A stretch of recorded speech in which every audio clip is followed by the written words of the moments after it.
Il faut savoir qu'en 1900, les tout premiers Jeux Olympiques de Paris, il y avait une épreuve de pêche. Il y avait même des femmes qui participaient d'ailleurs, ce qui était assez nouveau pour l'époque, et que des candidats issus de la classe ouvrière. Et l'argument qui a fait valoir de mettre en place cette épreuve de pêche, c'était aussi pour la première fois un argument écologique. C'est-à-dire que devant la catastrophe de la pollution de la Seine à l'époque, les organisateurs ont dit que ça ouvrirait les yeux du grand public sur la nécessité d'entreprendre des projets de nettoyage et de dépollution du fleuve. Et effectivement, ça a dû leur ouvrir les yeux parce que du fait des pollutions industrielles terribles qu'il y avait ces années-là, c'était vraiment le pic de la pollution. Toutes les industries qui déversaient de l'eau dans la Seine, et donc la Seine était extrêmement polluée. Il y avait quasiment plus de poissons qui pouvaient survivre dans Paris. Les participants n'ont quasiment rien attrapé.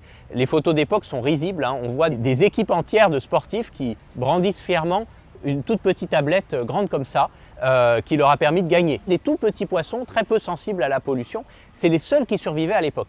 Aujourd'hui, quand on fait des recensements des poissons dans la Seine, on observe à chaque fois des dizaines d'espèces avec des poissons de toute taille en bonne santé. Donc entre deux Jeux Olympiques comme ça, en plus d'une centaine d'années, plus d'un siècle, la qualité de l'eau s'est considérablement améliorée.